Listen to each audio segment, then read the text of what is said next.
All right, we are live. What is going on, world? Welcome to the Second Chance Live show. So excited for this guest I got with me today, Mr. Tyler. Man, I think we connected first on LinkedIn. Is that right? That would be correct, man. I think I stalked you, brother. Can I be honest? I think I stalked you, man. Before you get in too deep with the introduction, I'm gonna come clean. I'm gonna come clean. I love it, man. I'm gonna read a short bio, and I want to encourage you guys. You know, we do this to encourage, to be inspirational during these times, to give people practical tips. Tyler has a sales expertise, has some athletic experience. We'll be talking to him about that. So go ahead and hit that share button if you're watching on any of the platforms. If you're watching specifically on Facebook, feel free to host a watch party. That will notify all of your friends and social media stalkers to join us. And we'll be able to ask any question or answer any questions that you may have. Tyler is a consultant, a speaker, and a trainer. He's a father getting ready to have his third, as we were talking right before the show. His mission is to help organizations, small businesses, and corporations develop recession-proof strategies to thrive in any economic season. Do we have your attention now? He helps others master the art of resiliency, which you'll hear when he shares a little bit more about his story, and overthrow adversity, which we all need more of right now. So, man, I appreciate you reaching out. I'm gonna confess as well. When you reached out, didn't know who you were, and I looked at your website, and I immediately got jealous that your website was better than mine. Stop. I'm like, man, this brother is in HD. I think I'm still in 720 on my side. I gotta step it up.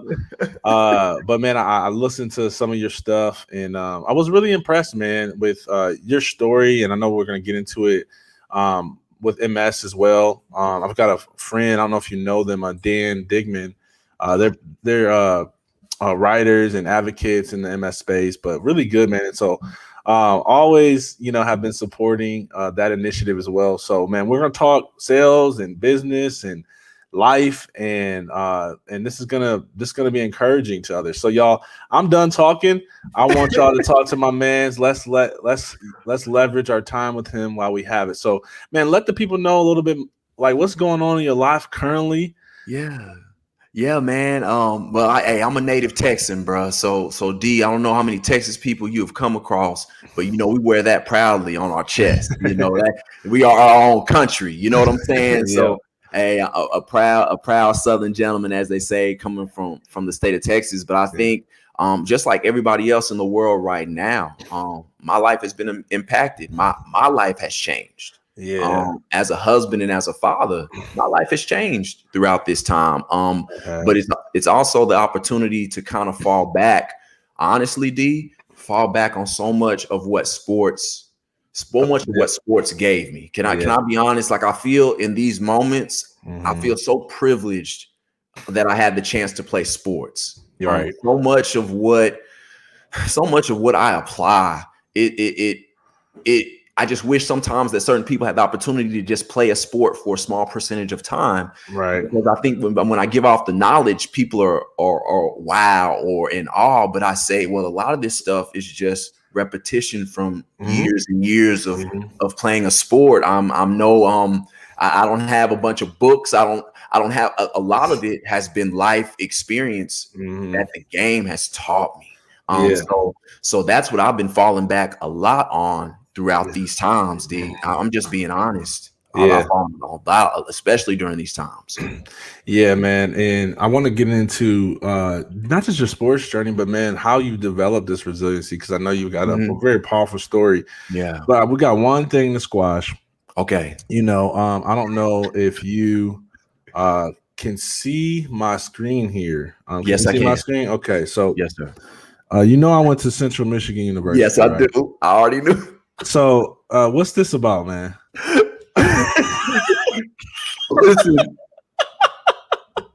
Listen. I've been blessed to work with some people.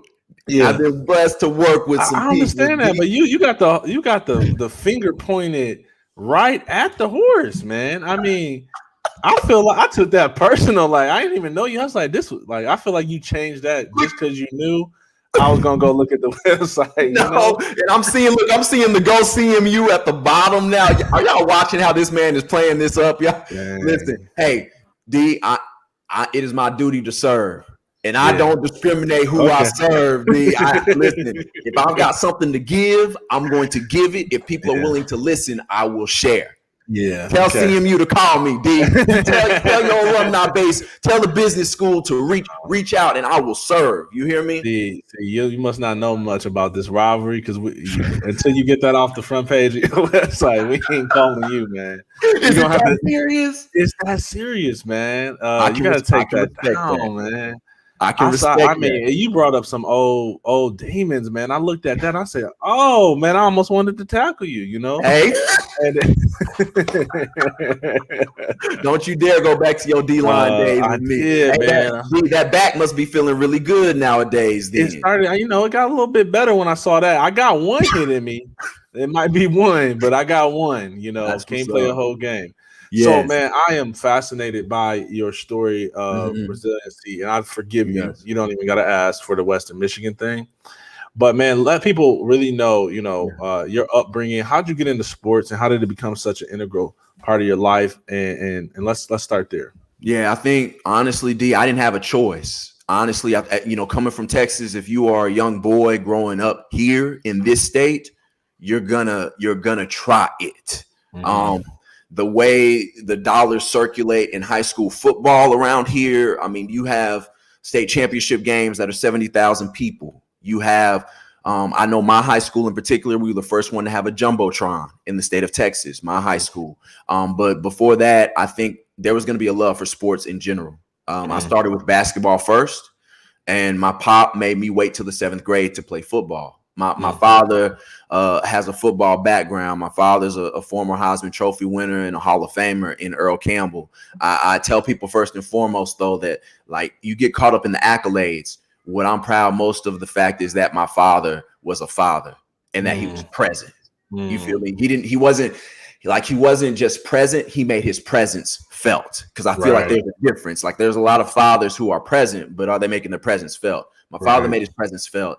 And he let us choose our sport. I played football in the 7th grade, and I was trash, D. I thought it was going to be like Madden, D. I thought, you play Madden and you could spin, move, juke, and then you put those pads on, that pad get the cracking. You like, hold up, this hurts a little bit.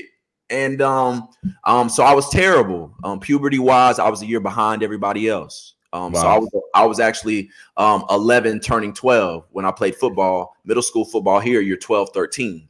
So puberty wise, I was behind. And it was the first introduction to like learn, bro, whatever you want out of life, you have to work at it. My father has a legacy. My older brother was second in the state championship in the 200 meters as a sophomore. So I come from a lineage of sports, and I thought I was just supposed to walk in and pick up. And it was a slap in the face to say like, yo, whatever you want out of this game, you get out of it what you put into it. So that right there, in terms of resiliency and adversity, unbeknownst to me at that time, that's when it actually started, because I was terrible at something. And I took ridicule for being terrible at something. And oh yeah, I'm the Hall of Famer, Heisman Trophy's son. So everybody knows that that's who I am. And I wasn't meeting that expectation. So then I got into the lab, D, and I started working. I started doing my extra up and backs, my 120s. I started running more hills. I started getting active in the weight room. And then I go to Westlake High School, which is where Drew Brees, Nick Foles, a lot of historic quarterbacks have come through my high school. We have a great pedigree. I make varsity as a sophomore, and I start my junior year and start receiving the mail from there. Okay, so resiliency, I just shared that because in all honesty, 11 years old turning 12, my brother, that's when it really started for me. And that's when a work ethic started to develop for me. Yeah. And I love it, man. And I want you to get into the MS part and what you learned and how that brought about the end of your career, because that's something that we share in common in terms of just our careers coming to a premature end, so to speak. And, that's part of the mission of our organization, is to really help those people who have gotten that stripped away from them. And so I love to just camp there for a little bit before we get Mhm. into some stuff that obviously I want to talk about, the sales and recession proof, because there's going to be people who are watching this who want to hear about that. I want to encourage everybody, if they're just now tuning in, we are talking to former athlete. We have already forgiven him for his support of Western Michigan University. He is now a 7-figure sales strategist. And this is website. You guys can go support his work there. Father, a man of God, man of integrity. And so we're going to be picking his brain about everything sports and sales and how to recession proof your business. So go ahead and hit that share button if you're just now tuning in. Thank you. If you have any questions, drop them in the comments. We'll try to get to your questions if we have some time at the end. All right, let's get into this journey. And when did you learn? How did you learn that you had MS, and how did that result in the end of your career?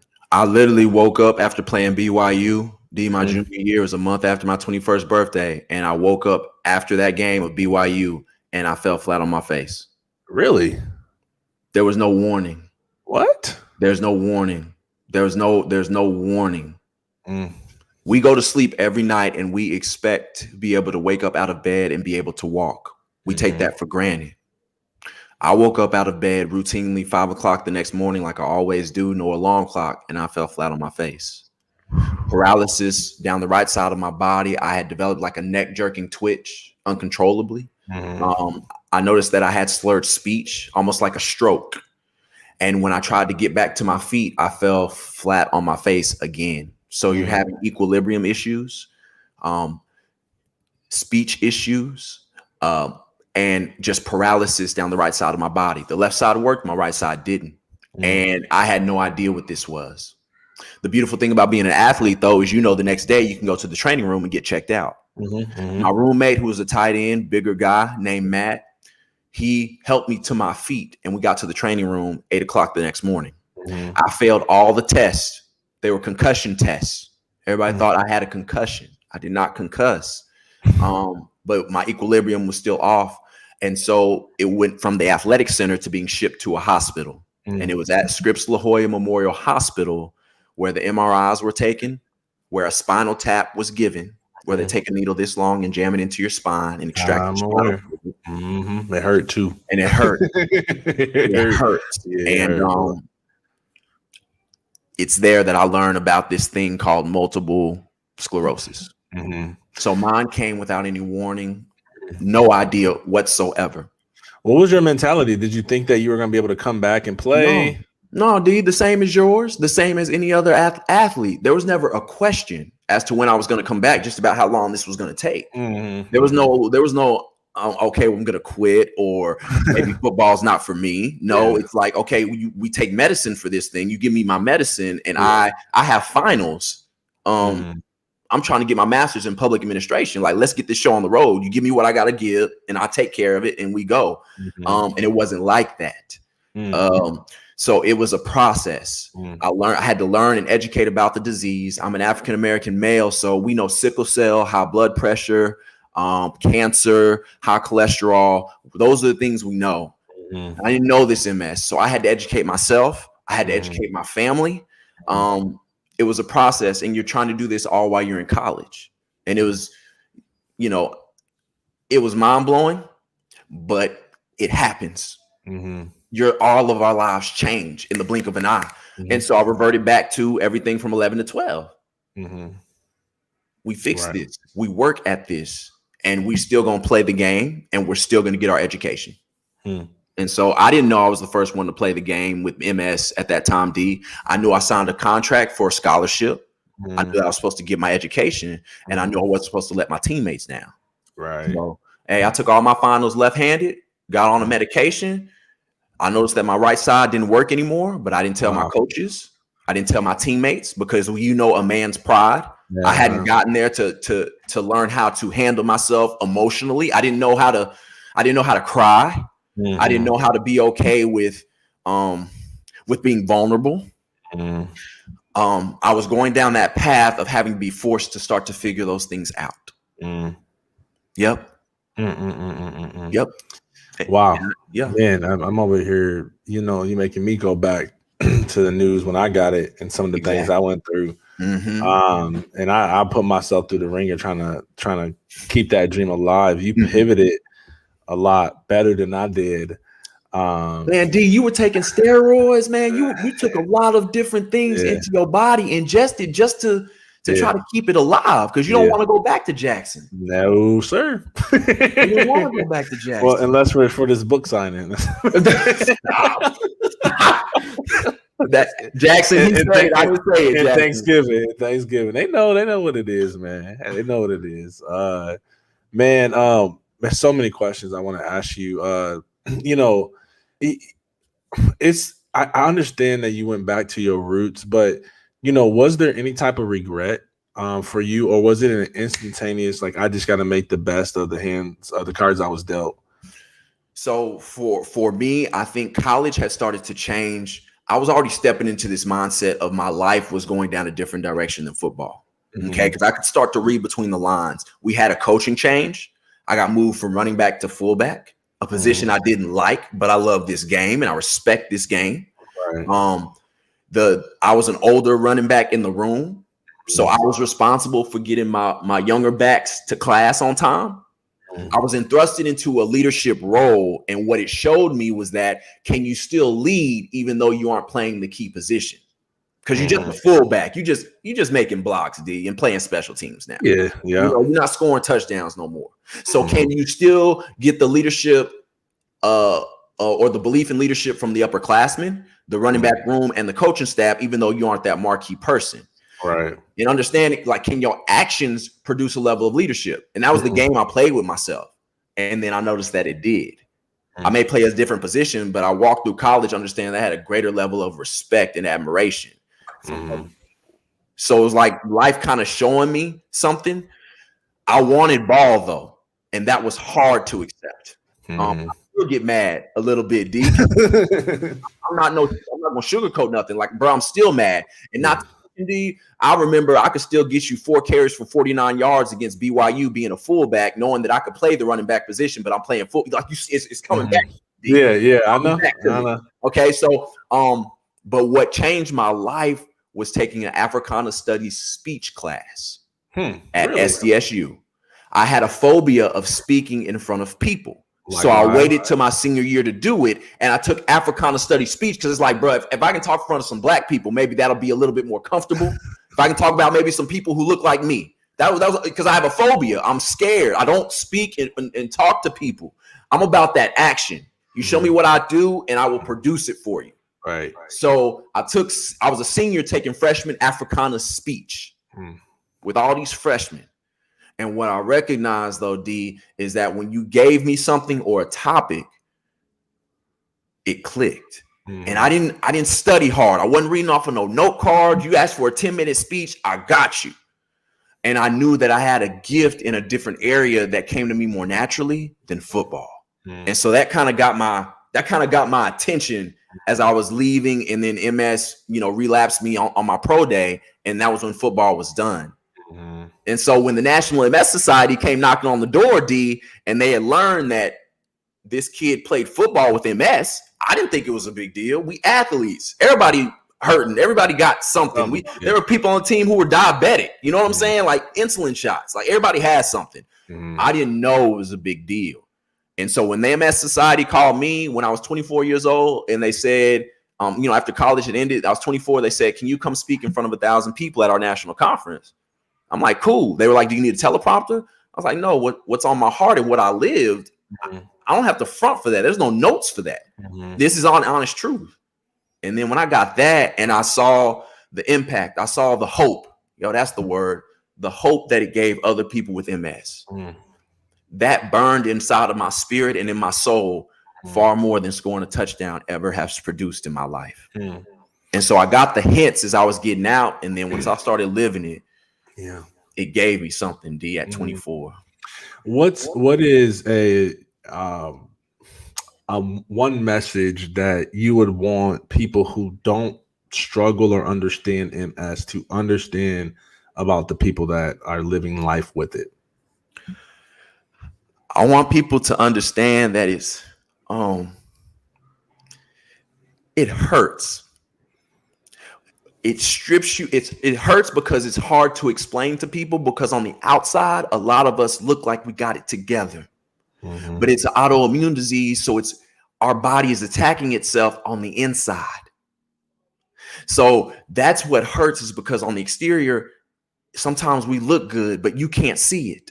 So when you say we have MS to people, and it takes so much for us to come out and say it, when we actually say it, it falls on deaf ears, because people say, oh, you look okay. But you don't know the memory issues. You don't know that I suffer from brain fog issues, the constant pain that shoots up and down my spine, the levels of drop foot, the paralysis, just the things that come with this disease behind closed doors. When you try to get the nerve to explain it, sometimes people just don't get it, D. That's what hurts. When you finally get to the point of explaining, and you finally get comfortable with yourself to say something, people don't get it. They don't see it. Yeah. And that's what hurts, because I took all my energy to try to tell you on my job, or in my marriage, or in my relationship, in our friendship, and now you don't see it, so you don't think it's serious. That's good. I'm gonna steal that. Because I feel the same way about mental illness, and I know you do. And I like the way you worded it, because it does take all of that energy to just take the courage to be able to say, I'm dealing with this thing. And when it's not common to other people's experiences, they don't know how to relate to it. And so that's why I wanted to ask you that question, just to give you that platform to speak. And I know people are going to be able to hear even just that portion, and develop an awareness and a sensitivity to the issue. What? Yeah, that's huge. One of the things that I found interesting when I was just looking you up and everything was, you've got the radio show, and you've got the MS advocacy, and you got this 7-figure sales strategist, and you got a lot going on underneath your personal brand. How do you manage all of that? How is your time divided between those different initiatives? What are you the most passionate about? How do those worlds fit together? Yeah, I'll tell you this. So that's easy. I think when you list all those things, the one commonality that you'll see is people. And so when most people talking about living to serve, my faith and my foundation and what I am rooted in, I tell people my gift is to speak, but my purpose is to serve. Okay, so a lot of times people get the two confused, and a lot of what I speak about is what helps people in business, because they don't understand gift and purpose. And a lot of times people are in the wrong field of, what I'm saying, you in HR, but you might need to be in sales. You don't know you solely internally. So at the heart of who I am is service. And so because I'm propelled by my purpose, D, for me, it's just about time management. What matters most to me, and nothing supersedes my faith and my family. I want to be very clear on that immediately. Nothing tops that. But at the same time, it allows me to weed out what really matters, what engagements to really take, and who is about what. And for somebody out there, you need to know that saying no is okay. I want to say that, like, we are, yes, and especially with entrepreneurs, right, D? We want our start, we want our, we got to do this, and we feel like we got to work. I can't work because I have a disease. So I have to be upfront and honest with myself, because I don't have your energy level. I battle constant fatigue every day, and it is often a fight to get out of bed. So I have to pick and choose what matters solely to me. And what I have in service dictates it. And believe me, D, I say a lot often. I think my wife wishes I would say yes more, because some things pay better than others. Right. You understand what I'm saying? But in the no, I keep my power. Yeah. I keep my fight, and it gives light to my purpose. And as long as I'm taking my passion, putting it into my profession to be a blessing, I say no to a lot. Right. And I think that's the other thing, D. Out of all those things, you hear no from Tyler Campbell, because I just don't have the full deck of cards like most people do. Yeah. And so maybe there are some deals I wish I had financially. I just haven't been able to do them because health supersedes a lot too. Yeah. Selfish question. I'm at a similar stage where, especially when it comes to the shift that the pandemic has brought to speakers. Yes, I mean, I've been the yes man, like podcast, yes, because you got to get exposure in a different way in courses and programs and coaching, and you got to hustle to keep your business alive and things like that. What made you say yes to this opportunity? For me, I have okay, so let's be honest. People with MS or people who are going through your go through, I see a therapist every Sunday. Yeah. I come from a culture of people who say what goes on in this house stays in this house. And that has been the biggest Achilles heel in my growth as a man, as a husband, and as a father. Okay. Because I've always been taught that. So now, as I'm getting older, I'm 34 years old. I've been carrying around all this excess baggage from the time of being a teenager and that I never got off my chest. And so now I'm getting it out. And that's why I admired your journey, because we bring it full circle, because here's a man who I could give a dang about the sports stuff. I didn't really care about that. What I saw was somebody who had an actual mental health issue, was a male, could put aside his pride and actually open up and be vulnerable to help other people who have mental health issues, to help them to say that it's okay and that it's not your fault. Like that was when Ian Stonebrook, who that's how I got your name. Ian told me about you over a year ago. Okay. And so when he told me that, I read the story. And that's why I was like, man, well, he's from the same place Tony Dungy is from. I remember that city because I read Tony Dungy's books. So like, okay. But what I admired most was, I don't know what it took to you to get there, my brother. I don't know if you went to therapy. I don't know if you had to go to counseling, but I do know that you confronted something and it sets you free. And then you let other people know, man, woman, boy, girl, whatever ethnicity, whatever gender, you let them know that it's okay and that it's not your fault. And somebody can now say that, hey, Darryll said it's okay. So now I can bring in my first journey towards recovery. Yes. When people have my MS, don't be behooved to don't think that Tyler Campbell doesn't see somebody to help. Don't think that my family doesn't understand that Tyler Campbell has to see somebody to help get through his go through so he can bless other people the right way. I don't play with nobody else's life. Because I don't want somebody else to play with mine. That's good, man.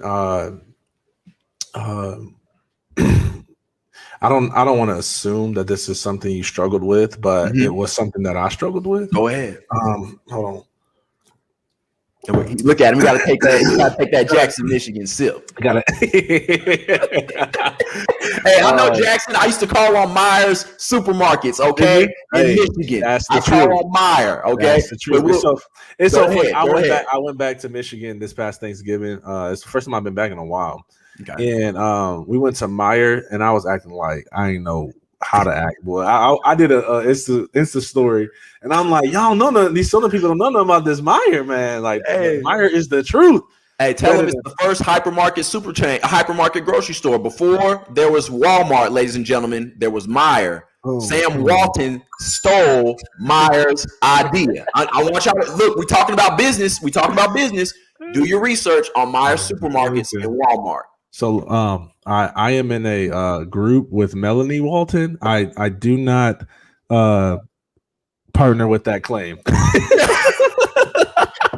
Listen, okay. Do research. Okay, go ahead. Here's my question. Okay, so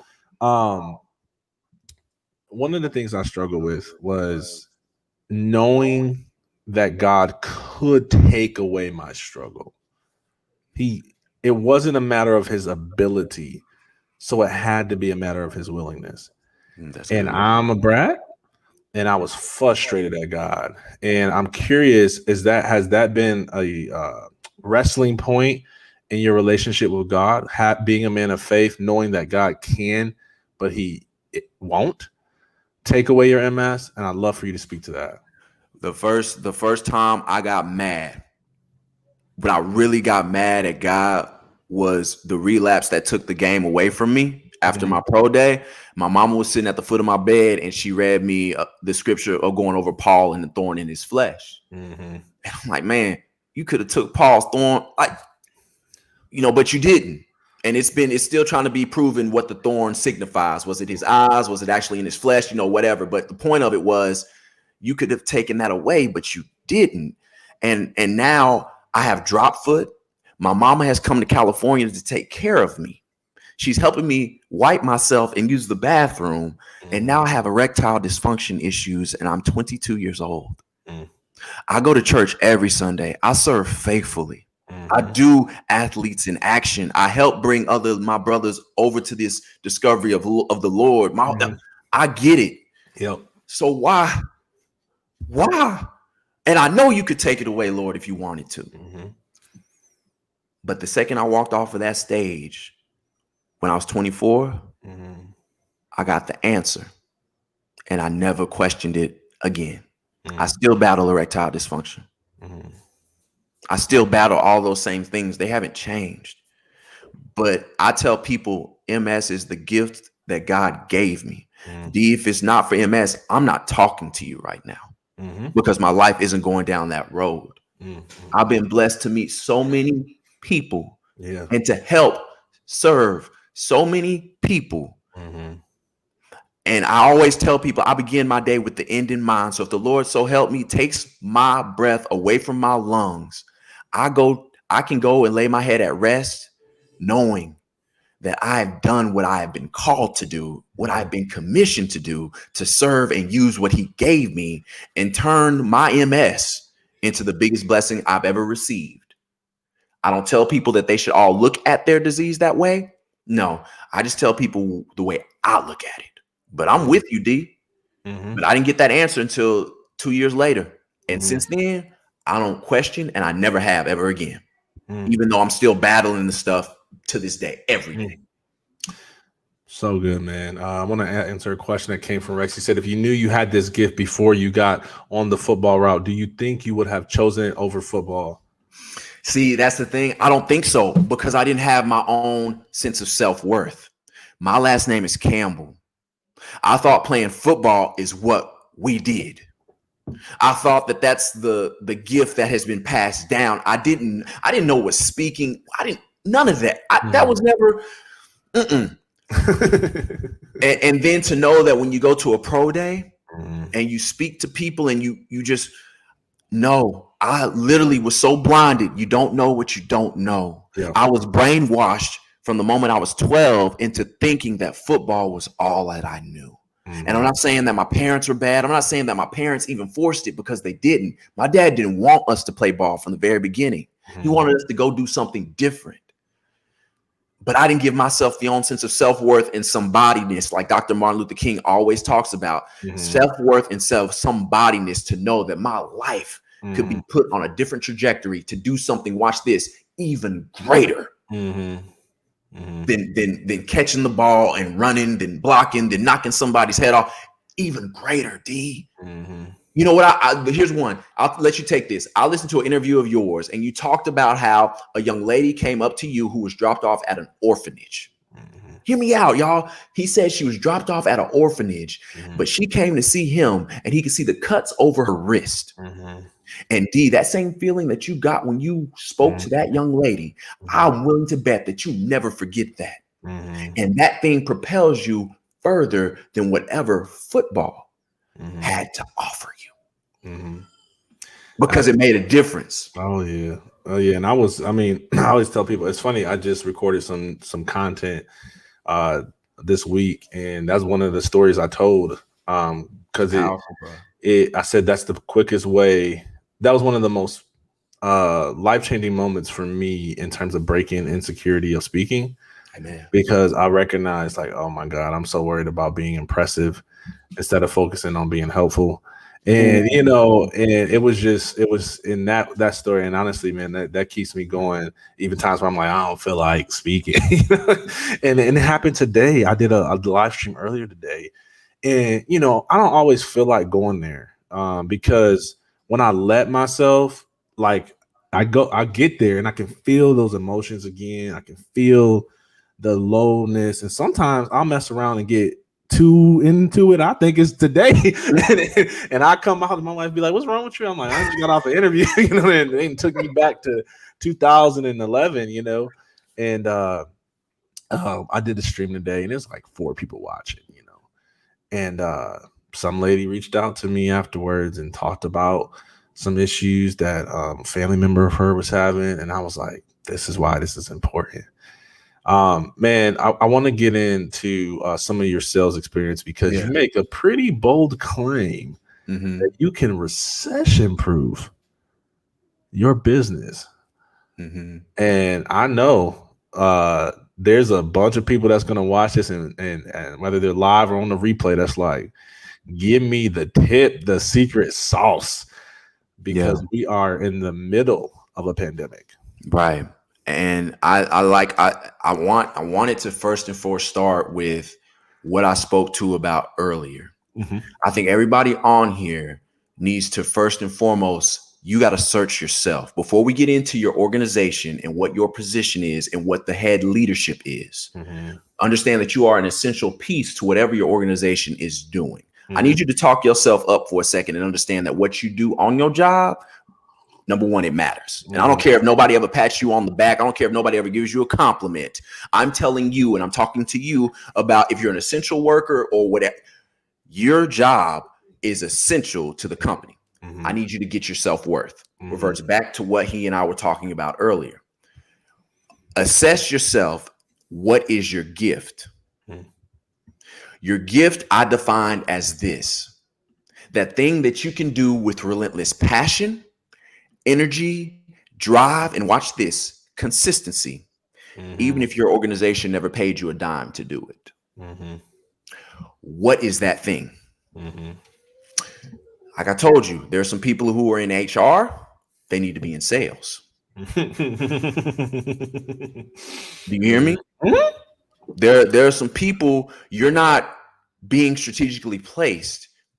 The money is driving you, or something else. You're content.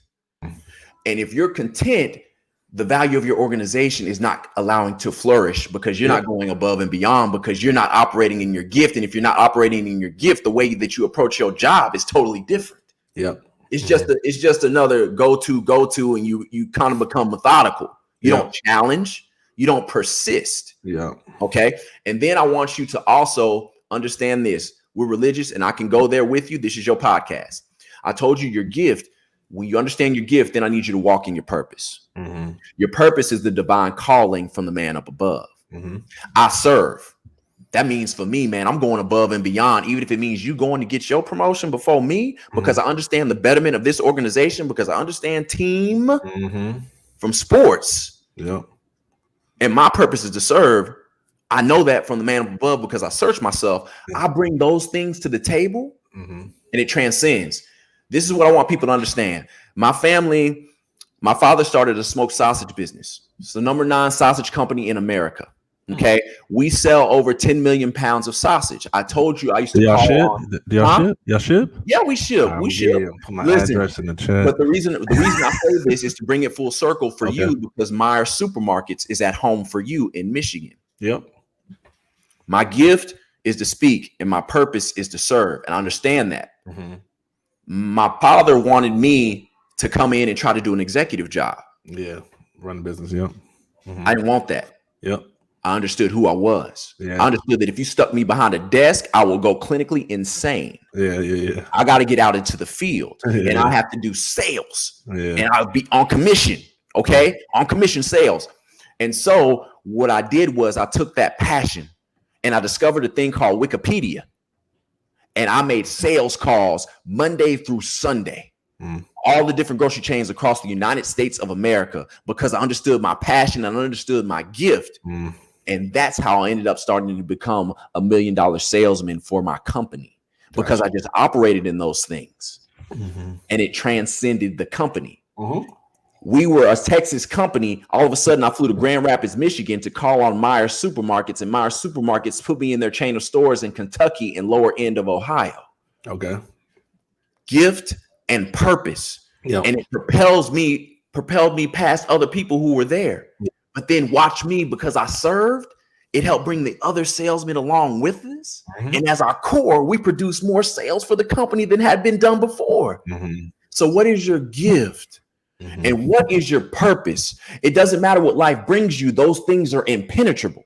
Absolutely. And by the way, if you're the head of the company, if you are understanding and if you follow and know how you were created and what you were designed to do, it trickles down to everybody else who's beneath you and your executive.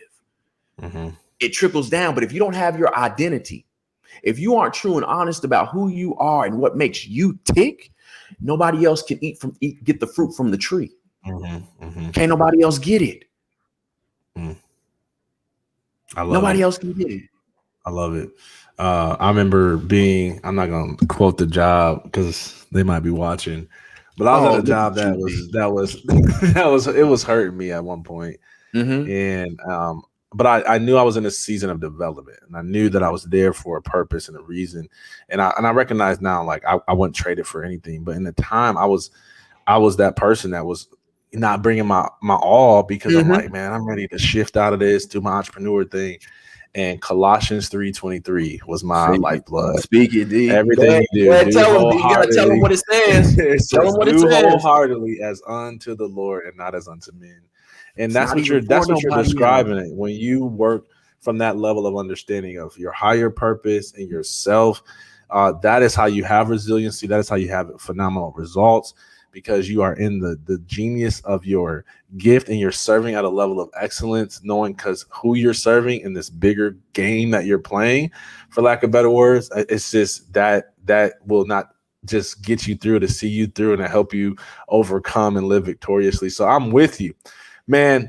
Phenomenal. I'm over here looking at the time like, oh my gosh, we already here. Go ahead. We've got 4 minutes, and I want to know, man, how can we support you? What do you got going on? I will tell you, D. I got it because I have a lot going on. First off, pray for me because I have Dancing with the Stars Austin tomorrow. Really? Okay? Because I tell people I live out to serve. Okay. Right. So I'm dancing on behalf of the Center for Child Protection. As you can imagine, with COVID and the pandemic, a lot of families have been affected. A lot of children have been abused. Mm-hmm. So I can't dance worth a lick. But tomorrow, I'm on Dancing with the Stars Austin because I serve for my city. Okay. I serve for my city. Okay. I think I challenge people to always get yourself in a level of uncomfort. Yeah. I was blessed to kind of challenge my speaking, and it's grown a lot more. I was fortunate enough to be able to work with Eric Thomas and become a game changer. So in the midst of the pandemic era, I encourage people to challenge themselves to do something that's uncomfortable. Okay. Because that will make room for growth. My growth has started to excel. I'm at TC Speaks 32, and I'm at IamTylerCampbell.com, and I have my radio show on 104.9. D, I'm gonna tell you this: a lot of people have a podcast. Not everybody has a radio show. That's what Stay in the Morning used to say. So I am fortunate. I'm on a sports radio station, y'all, and I don't speak nothing but life, empowerment, unity, and self-worth on a sports radio show. And I have the #1 show on Saturdays. Yeah. There's a yearning right now for people to just be you. The world needs you. Don't try to be somebody else. Yo, just be you. You are good enough. Holy smokes, they only make one Darryll Stinson. Yeah. I mean, Darryll Stinson, like they only make one. No, we know what you mean. We know. They only make one. Yeah. Yeah. And so that's your gift. You walk in it. And so for me, man, just pray that I can be a good second grade teacher. In this pandemic time, we're just talking real. We're all going through our go through. I don't want people to think I'm off limits. And man, just follow, just listen. But if it helps somebody, share it with them. Yeah, that's all I got, D. Love it, man. Y'all go check out my man. Round of applause. Encore, man. Love your energy, love your passion, love your heart.